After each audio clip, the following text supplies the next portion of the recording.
I'm overwhelmed because the situations that surround 2018 are they're not just it's not just mm, mine. It doesn't just affect me. This affects my child and it affects other people's children, I think too. And so I was telling you about one third man, right? How many times has the court how many times has the court watched me hold up three fingers in this hearing on June 9th, 2022? I asked for help in the court. The circuit said they were open. I gave them the situation of 2014 being truthful and other testimony that it was truthful, that that situation happened. It's long expired for prosecution. I had the situation in 2018 that came about after I had kicked Andrew out of my home. Just given that situations were getting really odd and well, I've made some reports about that, and then countered with I got countered with falsities against me about theft or whatever, just trying to fabricate against me because I had changed the locks because of situations like that were going on against me. And he was allowed just a freeload here, and he freeloaded, and I was trying to assist him to find a place and stuff like that. And so I had asked if he could go and stuff for a long time, and asked him about help. I sent him information about helping him um, find a place and stuff too. And so I had been in the situations of I've been in the situation of that he fabricated that I stole this property when he never come over here to get it. I have witnesses on the phone with me all the time. I was at the gym. He went to the gym. He wasn't there. Everything that he said was not. I mean, he doesn't. I don't know what his situation was. It wasn't something that he was open with me about. And given all given all that, and you've heard this many times, all this stuff, but I need to make this right now because there's a lot of things that are jeopardizing um, everything. I mean, it's been jeopardizing my life, my safety, my family's, and the situation regarding all of 2018 is the attempts to by the courts in this community by inactions, by not showing up, by denying access to preponderance of the evidence, investigation, cross-examining, testifying myself, or even calling witnesses. I mean, they just fabricate a report um, without even calling anybody on that to um, further detain me, throw me in a hospital within criminal matters to try to make it out that officers weren't at my house at 9 p.m. on March 24th, like the dispatch report says. It's true. The marks are true. The taser is true. The assault that Rebecca Ryder, now Jund, I believe, assaulted me after hours of harassment and stalked me uptown. And given all of that stuff going on, um, was obviously in some relationship with Andrew, who had showed up here too and said he didn't want his belongings. And so given that situation going on, they decided to attack me and hurt me and use this officer to take me up to the jail where charges couldn't be pressed, but where I was beaten most severely by Shane Yost and Kelly Ostrich while I was cuffed behind my back over a concrete bench, which I believe all those bruises on my leg trying to kick a toilet and get my legs up underneath me and stuff because all my weight on my neck and the MRI and all that stuff that has been um, rejected by the legal system and the county jail to get treatment that the doctor would have sent me to Sioux Falls for. and they denied that treatment. And so the outcome is what the outcome is for my physical health now. And given all the situations and attempts that I've made to report it through assistant attorney generals and DCI right away, who laughed at me on the phone. I mean, that just was a limit of access and trying to navigate it through the situations where Shane and Kelly committed perjury to levy charges against me to create other layers of obstacles and inclusion, which I believe that Rebecca Ryder attempted to use. I don't even know if she did use it or not, to try to take some deferred prosecution out on herself in another county, trying to smash the situation together. Would have to be the situation, which would be that she completely lied. Um, and as far as the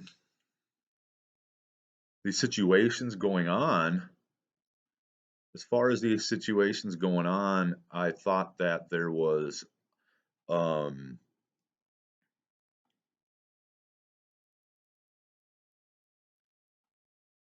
I'm the situation that I was in 2018 when Rebecca decided to attack me um was on I knew her from representation in attempts to um get help with a protection order that was requested against me, which there is admittance that it was lied in to obtain it, in also the 6/9/22 hearing, and along with the admittance of the kidnapping participation. I um, had a protection order temporarily put against me in a hearing after I had a bunch of like a trumped up criminal charge of this the situation in the news with this bus, and they had fabricated a DUI and um, and there was some other situations of I was sitting on a stalking violation and stuff, and so I had retained an attorney for help and wanted to go to trial on the matter of the theft that was alleged against me, but I was denied and forced into a no contest plea without the judge asking if I was under threat, which I was under threat to do so.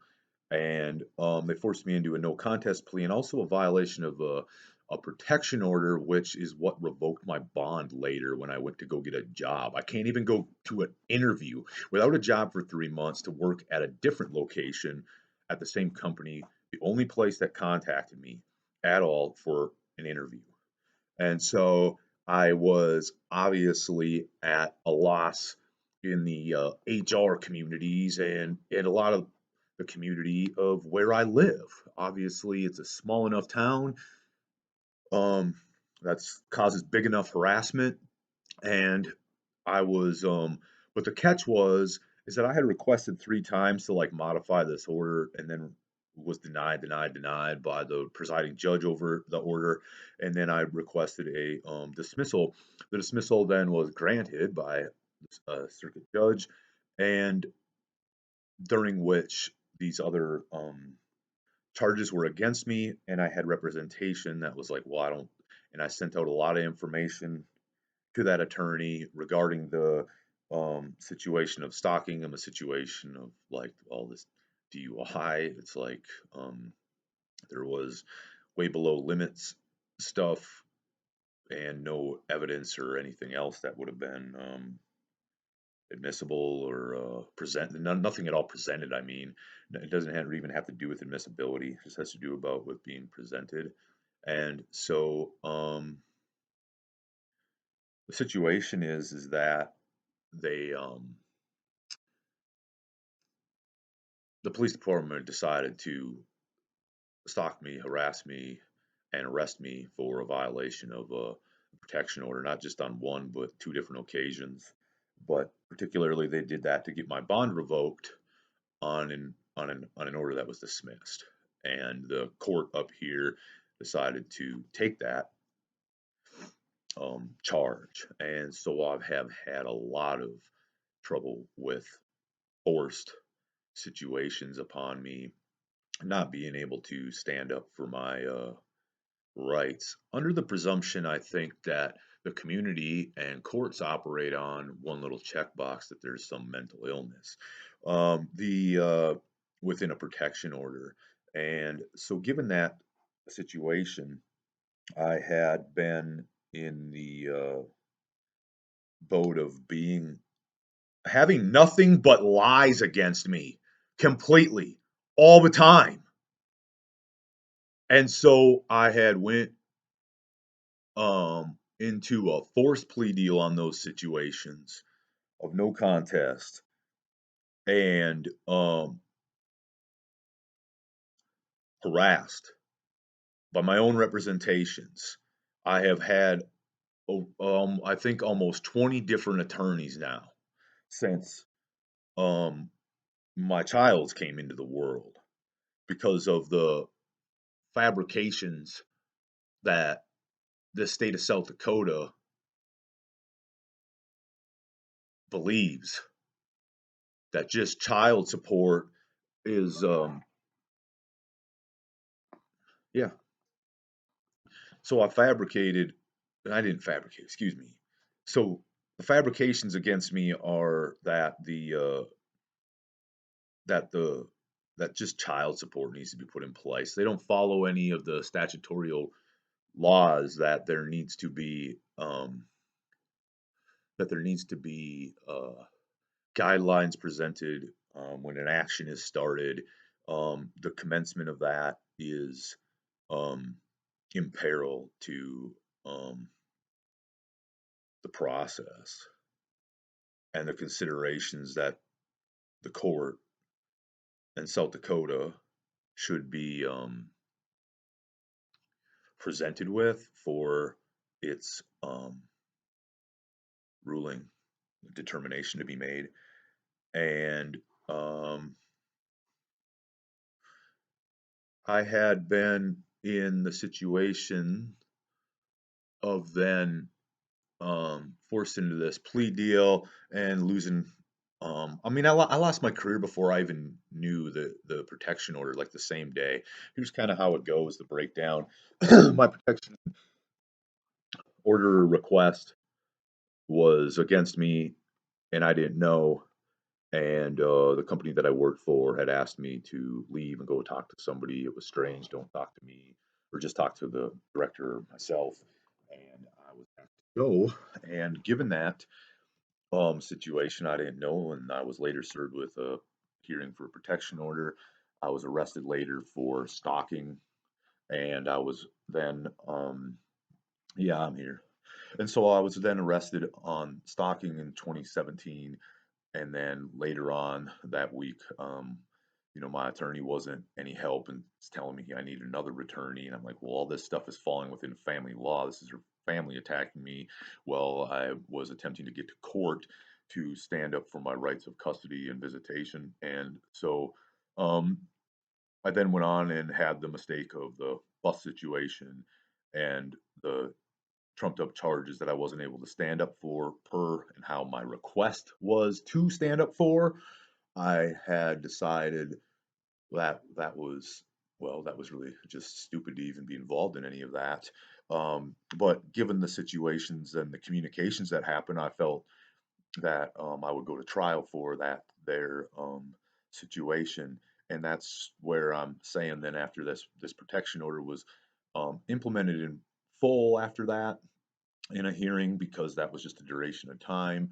And then from there, I had the violation, as I was saying, about going to get a job a couple months later, which then revoked my bond and stuck me in the situation of holding me in little holding cells and threatening to take my money if I don't take this plea deal. Which the stalking was dismissed and DUI was dismissed, and I was forced into a no contest plea of an unauthorized use of a vehicle and a violation of a protection order, which in the meantime I had to do myself. I had in between that time, I made 3 requests to modify the protection order and immediately did because it interfered with work address. For starters, a simple request to keep my career at my location where I had prior to the relationship where she then later worked close to me.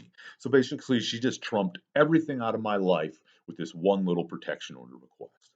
And so then I was in the situation of then requesting a dismissal, which was then granted by the circuit here. And when I was arrested, the police department was in violation of the dismissal.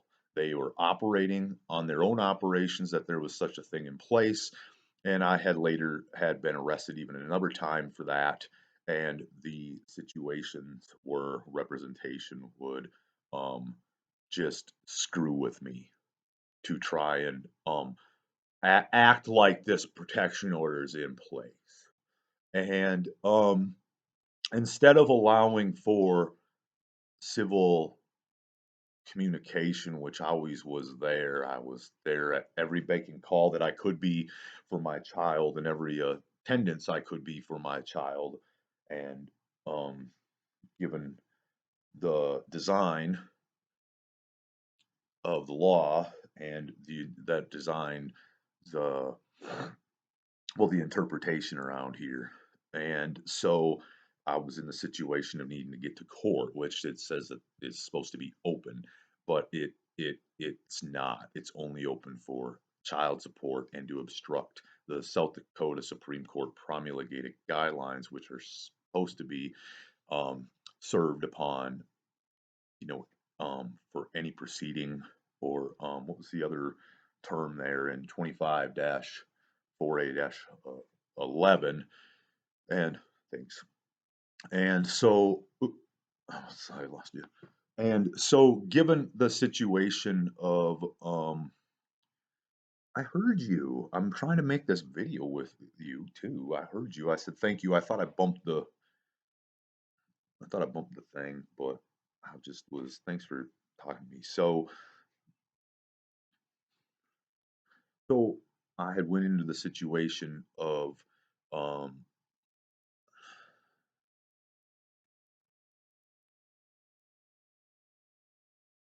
I was in the situation of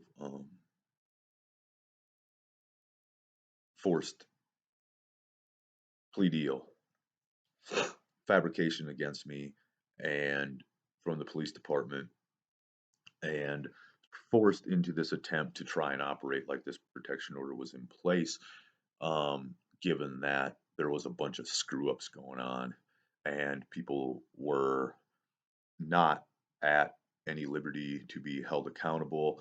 And I just am continually subjected to fabrications, falsities, and other charges and um, situations like that. Without, the point I was trying to make is that you're forced to deal with a protection order thing on your own. Representation that I had said, "Well, I'm not dealing with any of this stuff," and they just put you in a corner to do it yourself, and which it was actually successful. So it seemed everybody involved, representation, myself, and everything law enforcement ignoring. I mean, of course they screwed up and made some big deal out of nothing without looking into things, and made trumped up charges. And the situation for me, again, that went on against me, is that there needs to be access to stand up for those kind of things, or complaints against those kind of things. And it's just really disturbing because there is an avenue for any of that stuff. They just will further incarcerate you and fabricate against you, and it's all in by and through the same court that at the same time is holding orders against you to take property um and such. And so that's what they did. They want to sit and confiscate your paycheck so you can't live, can't stand up for yourself. No attorneys will help. Nobody will step up and sue individuals that were involved in fabricating, and to destroy a person's character that's just trying to be a father to their child.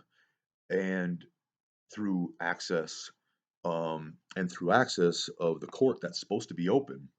So given all of the situations going on, I was subjected to um, a lot of destruction.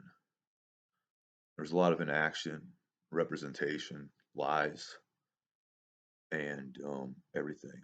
And so that is the history of really getting into like 2017, and so stuck doing work for half to a third of the income. And the strategy of the child support system is to make sure that the more you make, the more they take. The less you make, they take less. But it's always on a calculator that keeps it at a portion that will damage any opportunity to be able to balance a checkbook, so you can't reach out for any help for the destruction that they are subjecting you to.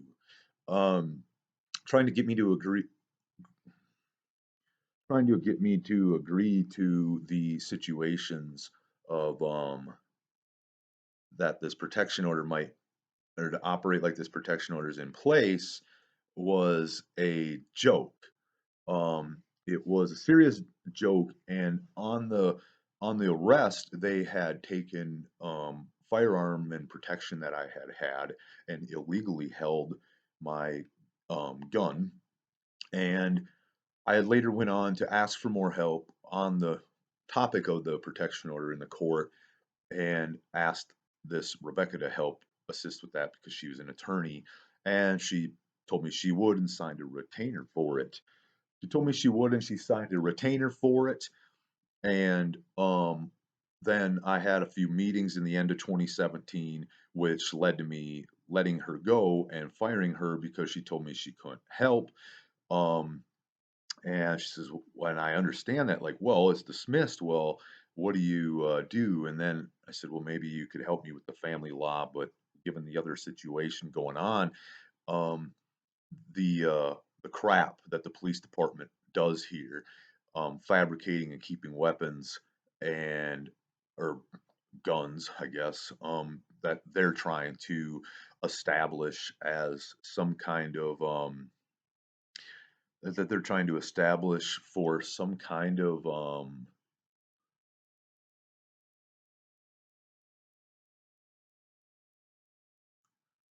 so given that situation I was in, this Rebecca Ryder knew, and when this Andrew was allowed to freeload here in early 2018, um, just from the end of February to, or middle of February to the middle of March there, when so he was allowed to fabricate, I was without any way to really defend myself, um, given the property that I had access to because that was illegally restricted from the police department. And so there again, you're stuck in a little box in a cage to be stalked and harassed by an attorney that now became a deputy state's attorney, in this little window of time where she had done work for me. And so that person was completely in the know. There was a long conversation that I had with her just at the back of my house, where then she had threatened me with a gun, that I was under arrest when I went out my door, and just prior had knocked on the doors telling me that there was this cop here, I need to talk to you, and this. And I said, well, give me a call, I will talk to you. But I had a lot of the suspicions that there was um, some ill will going on against me, my health, safety, and any safety or regard to my life. And exactly that, my instincts were to leave and walk away. And I had went uptown briefly for I was uptown for like less than an hour, but I had felt that I needed to be around some witnesses, where then I had learned that it was Rebecca and two other younger off-duty officers that stalked me up there, when I had went out to uh when I had walked out to the bar uptown to just be around other people because, well, I needed to, for one, where's Andrew at about getting his property? It's the weekend. He hasn't contacted me. I've been in my residence all evenings for him. He doesn't call or make any arrangements. I've been more than willing to help him or move stuff to a storage or anything like that for him. And at that time, and he had asked for me to, he didn't ask me anything. And he didn't ask me anything. So I was stuck in the situation of wanting to be around other people and afraid that this stuff was going on. And I had went uptown and got stopped by them, walked out. Some people were concerned that I was going to get arrested, and I left, stopped for 1 second with some witnesses, and then I had gotten in to come down to my home. I got trapped. I got stuck here by them knocking on the door. It was Rebecca impersonating an officer, Jess Johnson, and lured me out of the home. And she stood there with a gun and threatened me that I was under arrest. And I was like, well, take me in. I don't know what this is about. Well, I'm trying to figure this out, whatever, all this junk going off on me for like a couple hours time about all this situation, telling me that she's fully in all this know about what is going on, that the police have my gun, that this protection order was a joke. Talked to my other attorney about things or topics that she shouldn't have prior to the retainer being signed. And literally, it was just to sign a retainer and tell me she couldn't help me and me fire her and she could get this information. And then says, well, then this Andrew's here after giving me all these threats. Instead, I still follow her around my house because she said Andrew was here to get his stuff. And I said, well, good. I said, then that can be resolved. And but he won't get out of a vehicle that they disclosed that he was in. And I said, well, okay. And I said, well, you ask him to get out? Yeah, okay. And then he gets out. Why did I get out? Because she has a gun. Okay, that's pretty much it, isn't it? So I said, do you want your property? No, I don't. Okay, then what are we doing here? I said, let me in my home and please leave me alone. You've harassed me long enough. I'm tired and had a long day. And so see you later. If you want it, I will grab you a piece of paper and have you sign that it's not damaged and you can get your stuff back. And so um, Rebecca had blocked my door so I couldn't get in my home. And this other off duty officer I said, I'm going to call the police. And he pushed me into her where she got down off the steps and stood at the bottom of my steps. And I was up there and I had got my phone out quickly. My keys were on the ground and I was going to hit call at the same time and bend over and get my keys. And in that time, I was shot by a taser. Um, just right before that, I had got hit to knock my keys out of my hand about trying to get into my home. And so I got shot by Rebecca Ryder with a taser in my right thigh, as the pictures show, and I fell off onto my head onto the concrete and was knocked out for some substantial time, where they then used an officer on duty to throw me in the back of the car and tell me I'm fucked. And they hauled me up to the jail where I tried to explain the situation, ask for a doctor, ask for help, and say I've been assaulted at my home. And this officer didn't even speak up about any of it and had nothing to even say because all she did was shuttle me up there. And then from there, Shane has started beating me in the hallway, smashing my head up against the concrete, punching me. And then they took me over the counter, and another officer had punched me. That was a sergeant, or yeah, I don't know. I think it was an on-duty sergeant there, Gubka. And then from there, I was thrown on the floor where Shane Yost had dropped, kneed, and broke my foot. And they had hauled me off to the holding cell and threw me in there and played a bunch of games about taking the handcuffs off. And I'd go to the door several times, take the handcuffs off, and ask them for a doctor. And then the last time I went to the door, they ran in and tackled me while I was still cuffed over the concrete bench and grabbed my head like a ball and started smashing it into the concrete several times, giving me multiple concussions.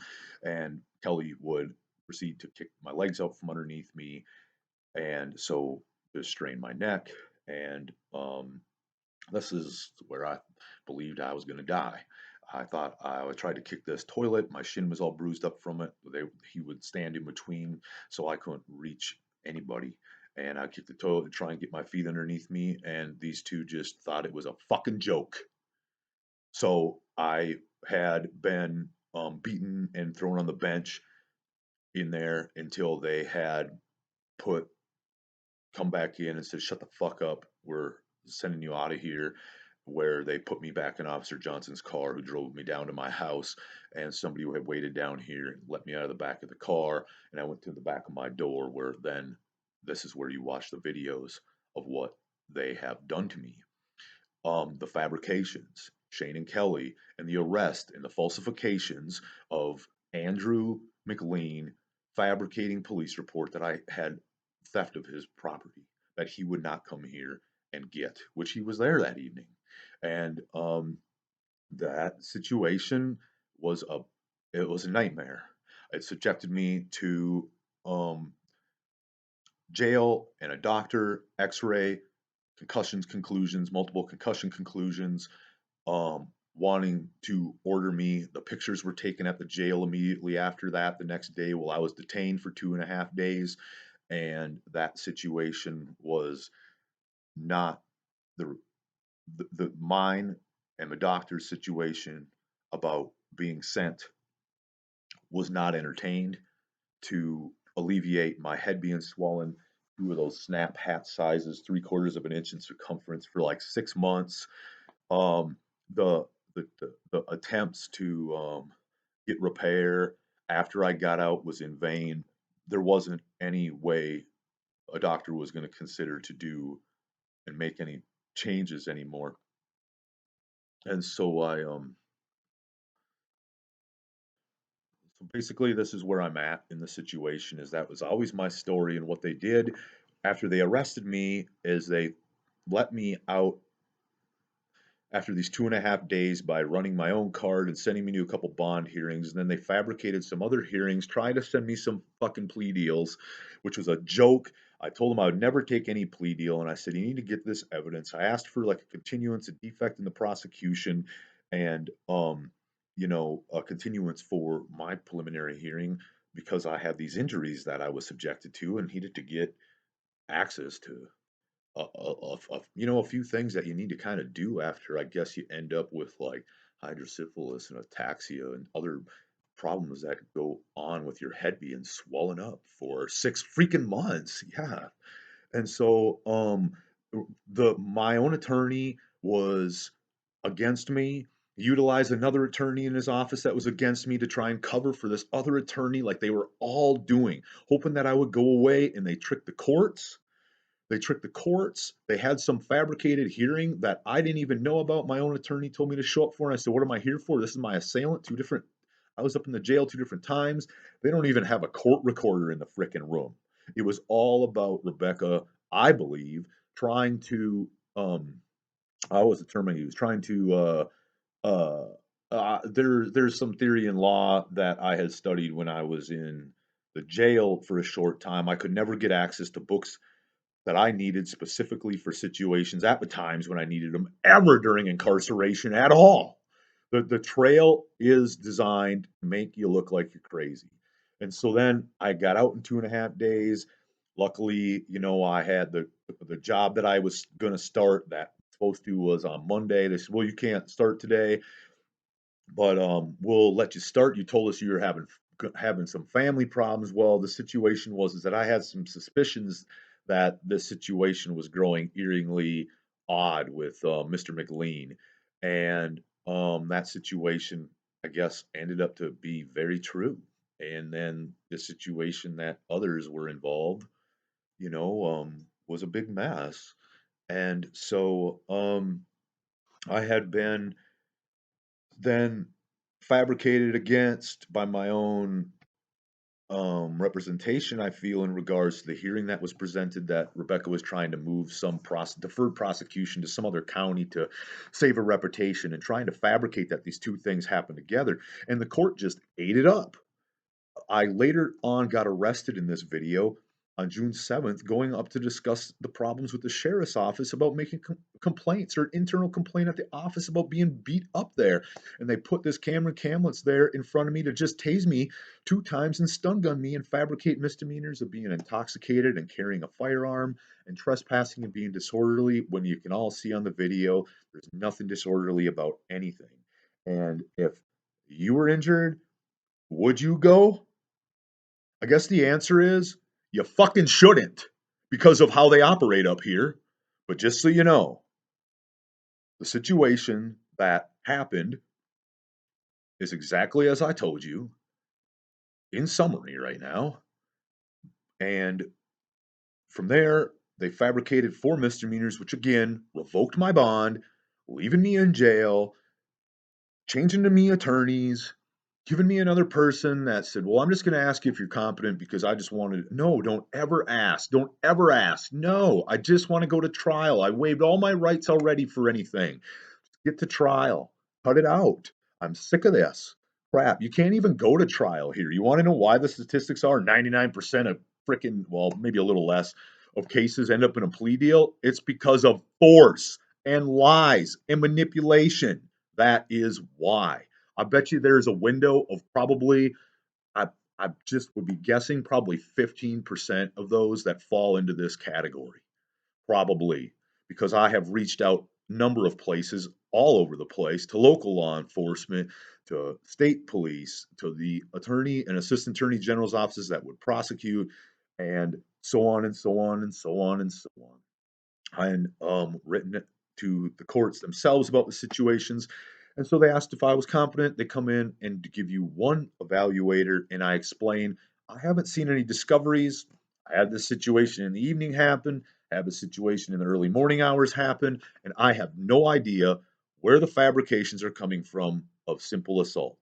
What would you tell the person when you don't have any idea about the charges that are levied against you?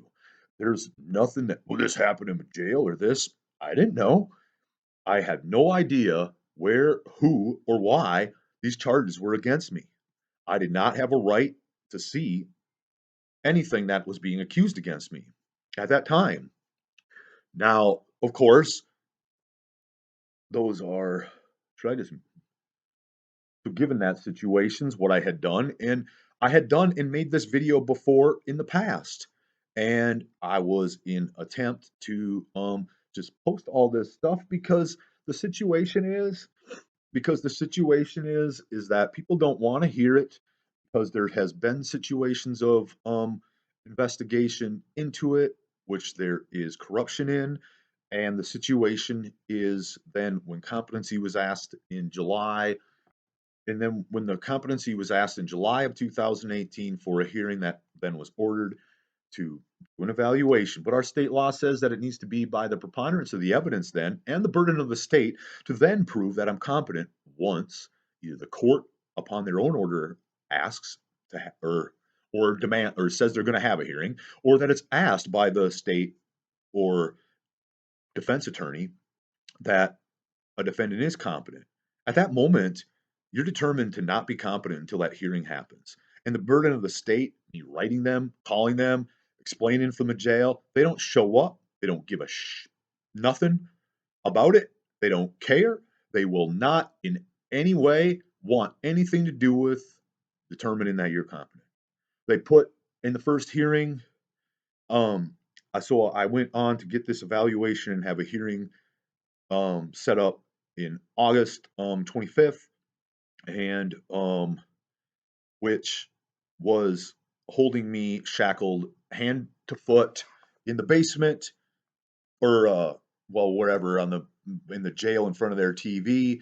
And I put the transcripts on here so that you can see that they had falsified and manipulated even that I spoke in it, which I did not have an opportunity to. That was from a prior hearing where bail was addressed in July 7th to see if I could get out during the evaluation or any other process, which now there's been some statutorial changes to that where that people can kind of go through this process while they're out on bail.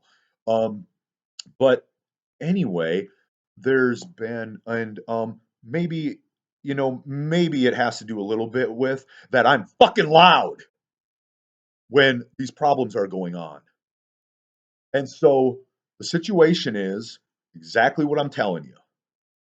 The situation is that they fabricated this little short hearing without any attempt to, statute says in this hearing you have access to is to cross-examine, testify, call witnesses, present evidence, and all the judge says is, I see this evaluation. And what does your state's attorney up here say? We have nothing. Right, because you don't answer a phone, you don't answer a letter, you don't do any investigation, you have no interest at all to make a determination through the court that somebody's competent to stand trial when you had two officers committing perjury and they're covering for your deputy state's attorney and themselves. That is exactly what freaking happened. And they further locked me up to the point where it just continues. The human service center that you're supposed to go to is under statutory requirement that they have 4 months to produce another evaluation and send you back to court. There's no access for habeas corpus. They won't give you any book for any of that stuff, no form to request anything. Your attorneys won't appeal or any of this. Well, it's on the burden of the state. They don't care. There is nothing at all that they'll do. They left me in a hole up here in this jail without shower or sunlight for 5 months. I got out less than once a week to be bathed. I got out to see the sun during these winter months less than I think only 3 times. And so I had my circadian rhythm all messed up sitting in this room where the lights are on 24/7 all the way. Anything at all that they can do up there. I had been drugged in my food one day, which here you go. There's the common things that they want to sit and pin on you that's exactly what somebody with an illness would say. Um, and then but they've taken me up to but see the normal staff that's up there, they won't deal with that crap. They won't take you up and say, "I'm just asking for a simple drug test up there. Will you just give me a simple drug test?" So they wait 2 days, and then they'll take me up to the hospital, and they'll just say, "Well, I don't know, you must just have the flu." And when you know full on well that they have access to titratable antipsychotics and people that are right next to you are on a severe antipsychotic medications, and there's access all over to this, all over in that facility for them to do such a thing, where they lock you down in a cell and say, "Here's the dish. Now let's see what happens." Just like with the dish of competency and the burden to prove that you're competent. The situation is they had no intentions of doing that. I was incarcerated for about 2.5 years, where the maximum time, once there was any ruling for competency, should be for the maximum time for the most severe charge, 2 years. They threw it out. The state had no grounds to say that they could commit me, which would have been their request, which could have been at their request after the dismissal. There was no way that they could do that. And that didn't happen. They didn't even attempt it. But the other situation of it, what was I missing here? I got distracted here. I'm gonna record that. I'm sorry. You're a sweetheart to listen to me, and you listened to me a long time about this stuff. And I'm sorry. I tried to do this a long time ago and put this out here, and I just got obstructed from freaking doing it. And they just keep dangling carrots in front of you and go work and all this because they're confiscating everything you freaking have while this goes on. And so the thing that I was trying to point out is that I even finally got the attempt way later to make habeas corpus so I could stand trial. And the circuit up here is still denying habeas corpus for that further detainment, denying me due process in the initial competency hearing on August 25th, 2018. If you want to simply go back there and admit that there was really no room at all for any happening of preponderance of the evidence, of evidence being presented, testimony given, cross examination given. There literally is no interpretation for the report that the doctor provided. It was basically just a court screwing. That's it. They know. That's how they operate. There is no statutory guidance for training for our circuit magistrates or court. That's the other role. And then I had that stack of misdemeanors from June 7th. How does that hearing go? Throw you in front of the TV, and the magistrate says, "Well, they just said you're not competent in the other hearing, so I'm going to say you're not competent here." Click, and my TV blacks out, and that's it. That's the role here. That's the role here. And then they just stack those dismissals in on the other case and all that stuff. And what? So that's where things have been at in 2018. There is a disturbing to me situation. I've heard before that one person had been beaten like this in the jail, which was stuck in the back of my mind that that's happened before. And so the events that are going on surrounding this is open and closing investigations about the situation. My assailants that caused the injuries, it's Rebecca Rose Ryder, now Rebecca Jund, Shane Yost, Kelly Ostrich primarily. You will see in videos that other officers are hitting me, kicking me, kneeing me, kicking my legs out from underneath me, hitting my head into the concrete, poking me in the eyes, doing all this other stuff, during which they're alleging what?